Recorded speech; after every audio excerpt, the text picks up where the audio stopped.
Cik cik. Ngopeni. Ngobrol pendidikan inklusi. Hihihi.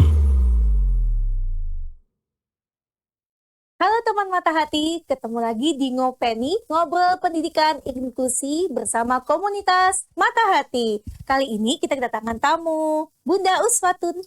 Halo Bun. Hai. Nama lengkapnya Bunda Uswatun Hasana, benar ya? Sekali. Oke.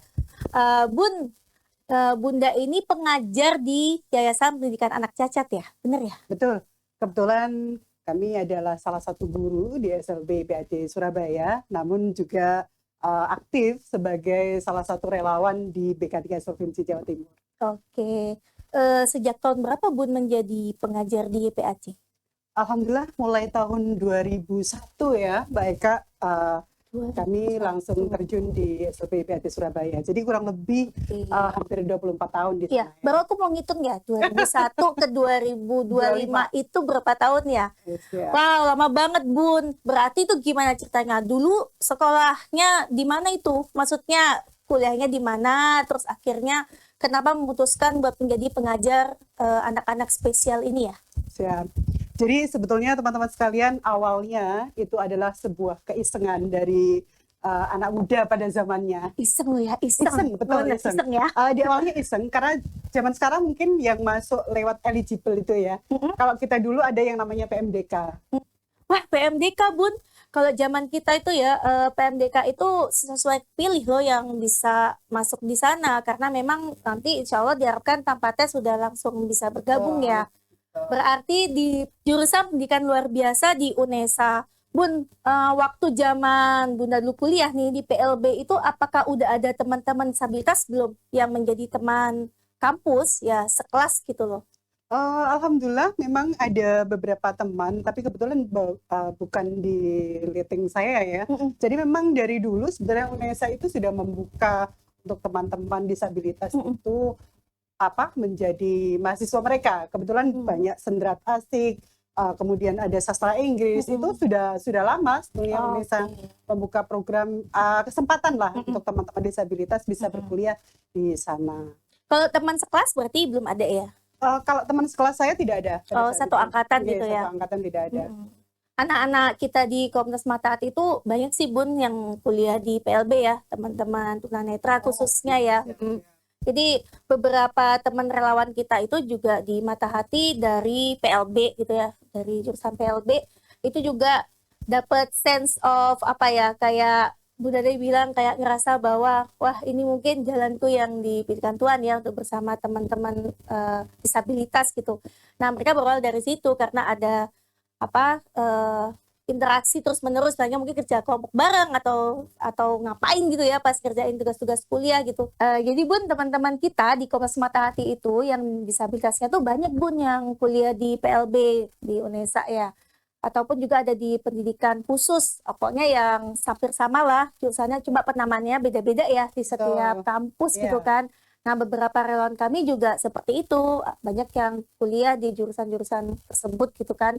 Nah beberapa kalau kita ngobrol sih sama teman-teman relawan yang tidak disabilitas, itu mereka tuh cerita kalau misalnya memang pada akhirnya ketika mereka akan menggeluti atau mendapatkan kayak aku tuh pengen tuh ada di jalur teman-teman yang istimewa ini gitu kan ya, itu karena memang ada interaksi-interaksi yang ternyata selama kuliah tuh terjalin gitu. Maksudnya tuh kerjain tugas bareng ataupun mereka menjadi relawan ya ketika di kampusnya gitu. Kalau nggak salah UNESA kan juga punya ya, punya memang lembaga yang untuk membantu teman-teman disabilitas yang sedang bersekolah di sana ya gitu kan.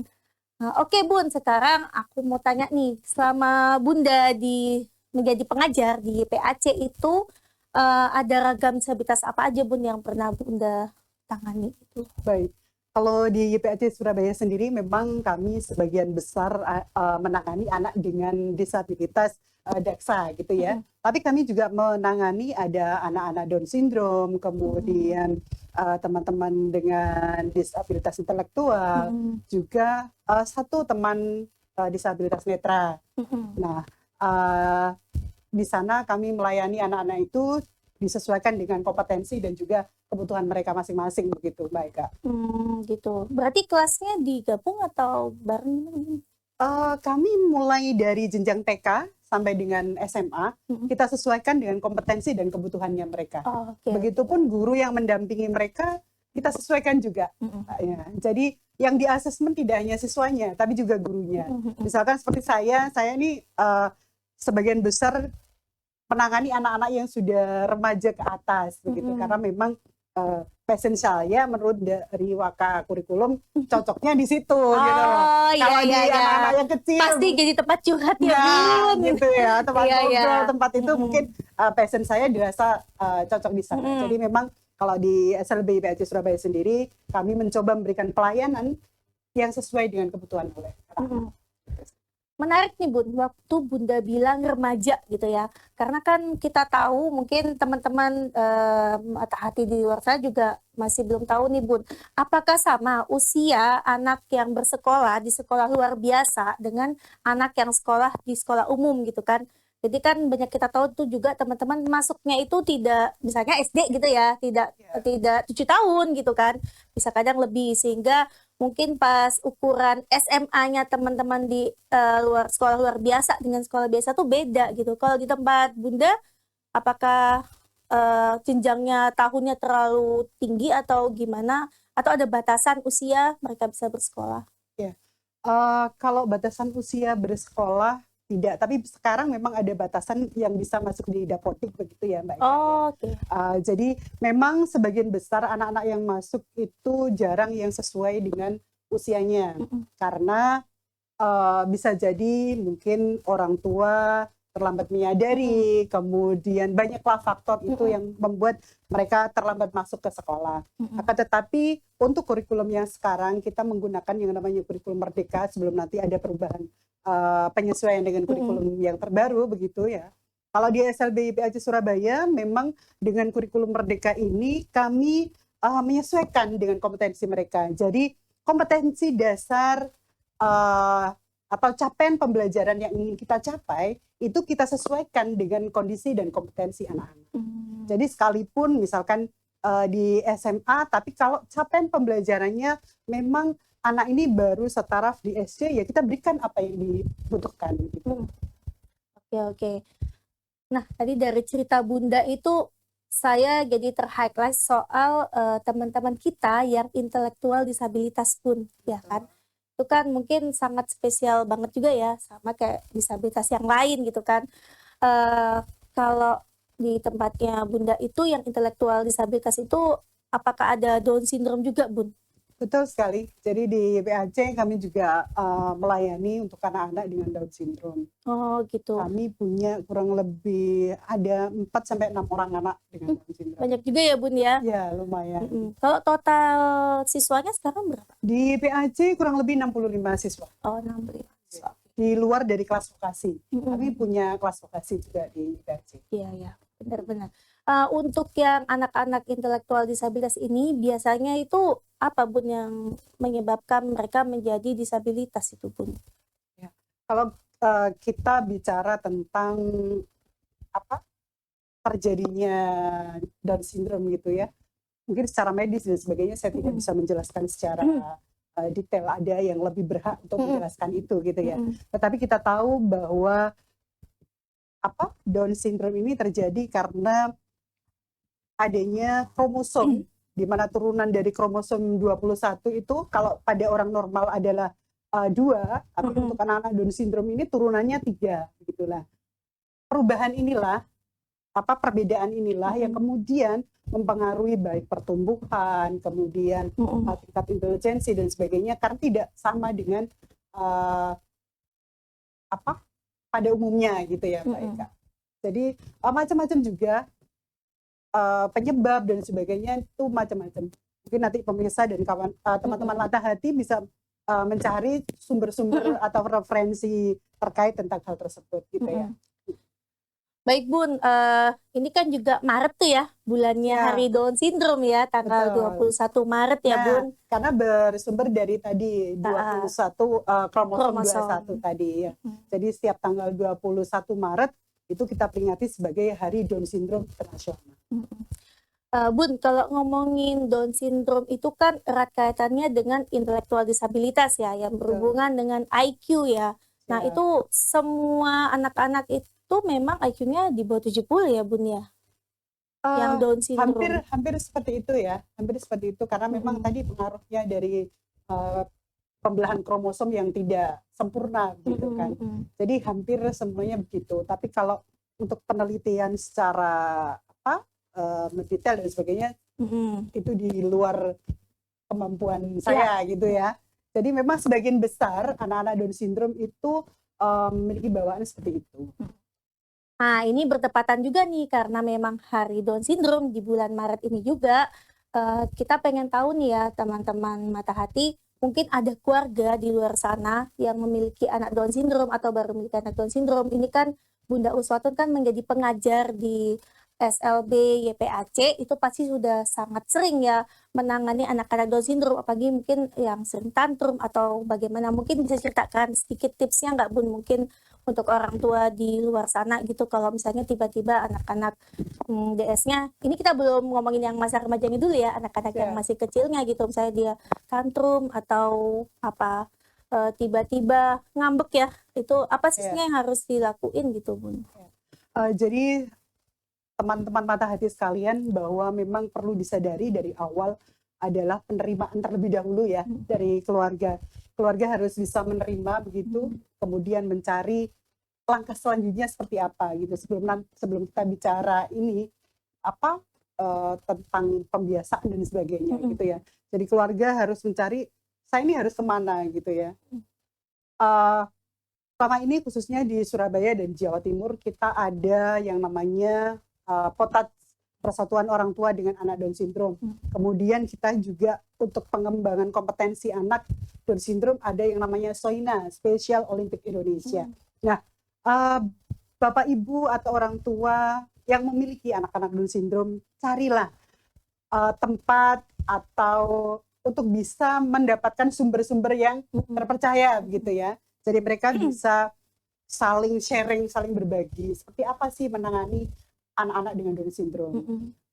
Diskusikanlah dengan orang-orang yang memang betul-betul kompeten di bidangnya, misalkan dokter tumbuh kembang dan sebagainya, kemudian psikolog dan sebagainya. Mungkin nanti mereka juga akan mendapatkan arahan seperti apa sih menangani anak-anak dengan Down syndrome ini. Nah, terlepas dari itu Mbak Eka, bahwa kasih sayang, penerimaan itu adalah hal yang utama yang harus diberikan oleh keluarga.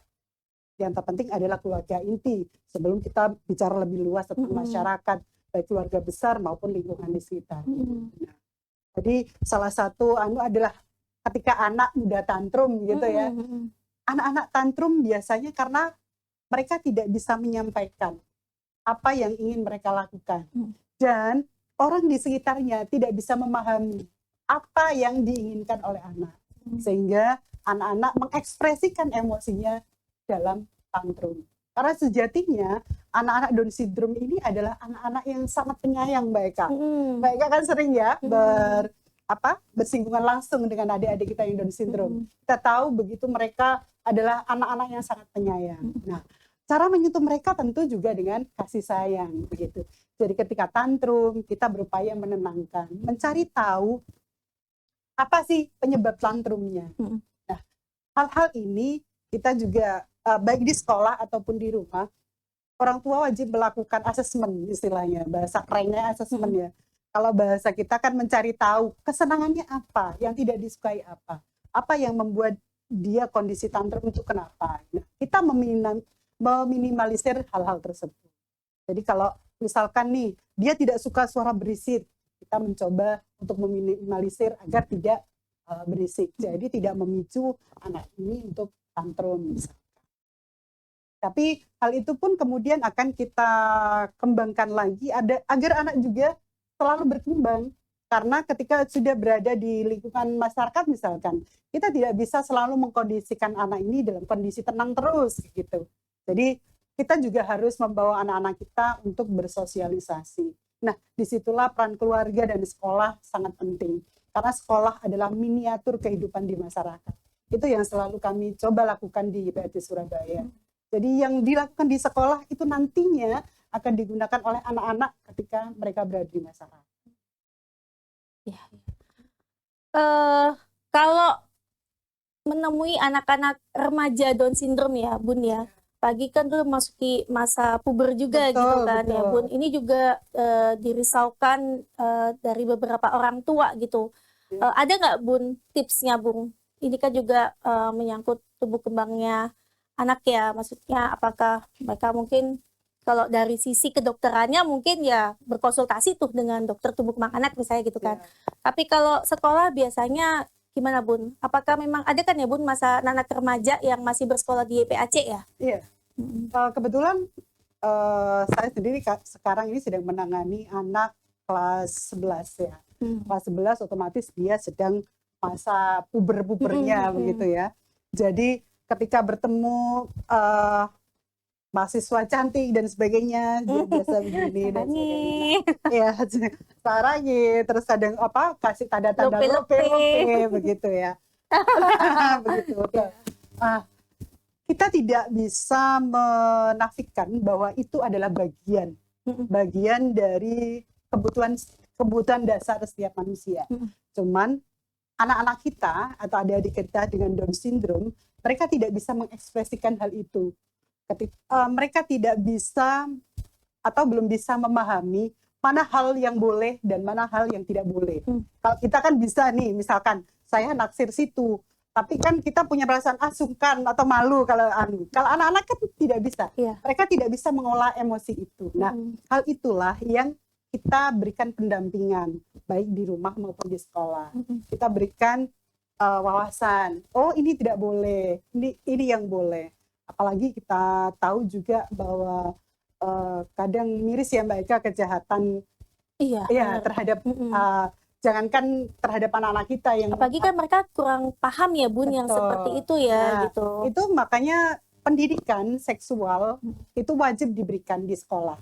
Kita mulai dengan cara komunikasi yang menyesuaikan kebutuhannya mereka ya. Karena kan jadi, memang beda ya kita. Betul sekali. Dari mulai awal ketika kelas dasar itu kita sudah memberikan pendidikan seksual dalam artian seperti ini. Misalkan tentang anggota badan laki-laki dan perempuan itu berbeda.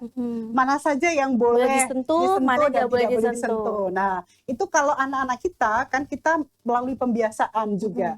Jadi kita menyampaikan itu berulang-ulang. Siapa saja yang boleh menyentuh misalkan. Nah, itu juga bagian dari pendidikan seksual untuk anak-anak kita.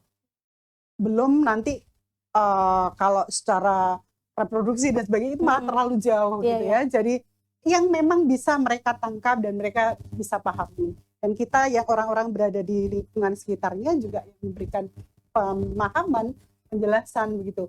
Ini boleh, ini yang tidak boleh. Itu yang selalu kita ulang-ulang. Kami juga di PAC beberapa kali bekerja sama juga dengan teman-teman dari baik ada Ubaya, kemudian dari psikologi UNER juga memberikan wawasan tentang itu. Kita buat poster bersama-sama, jadi mereka mewarnai gambar tentang itu tadi. Caranya tadi ya, how to deliver, bagaimana mereka mengetahui sistem reproduksinya diri mereka sendiri gitu ya. Karena memang saya rasa tentu berbeda dong menyampaikan hal tersebut kepada teman-teman yang anak-anak kita yang non disabilitas dan yang disabilitas, apalagi anak-anak spesial kita Down syndrome. Betul sekali. Jadi teman mata hati membicarakan hal-hal seperti ini udah bukan hal yang tabu ya menurut saya, karena ini buat kepentingan kita semuanya.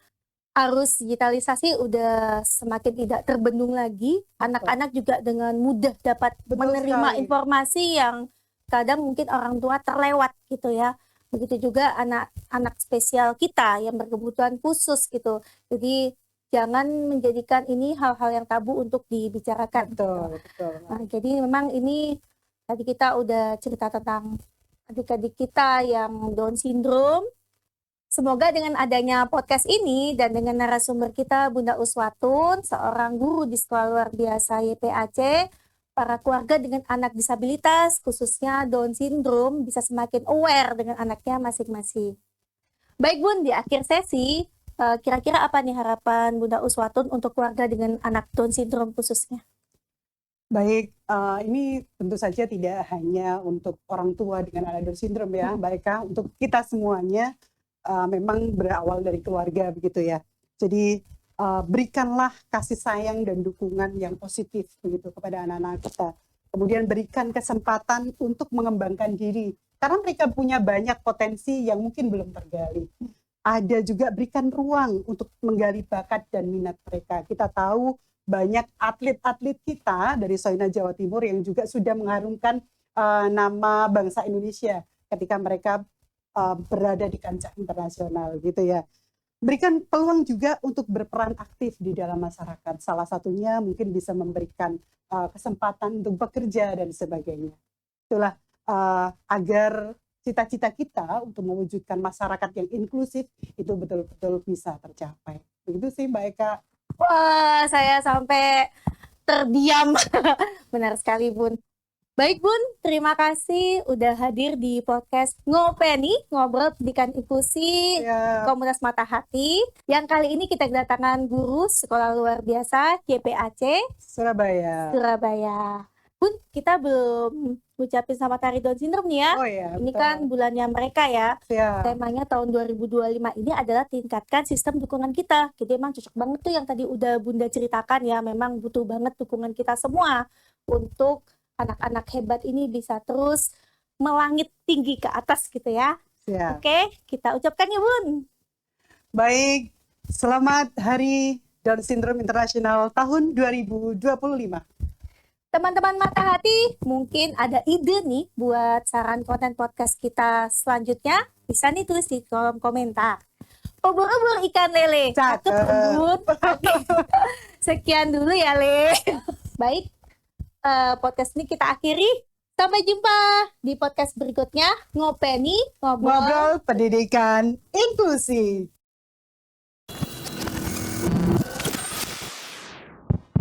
Cik cik. Ngopeni. Ngobrol pendidikan inklusi. Hihihi.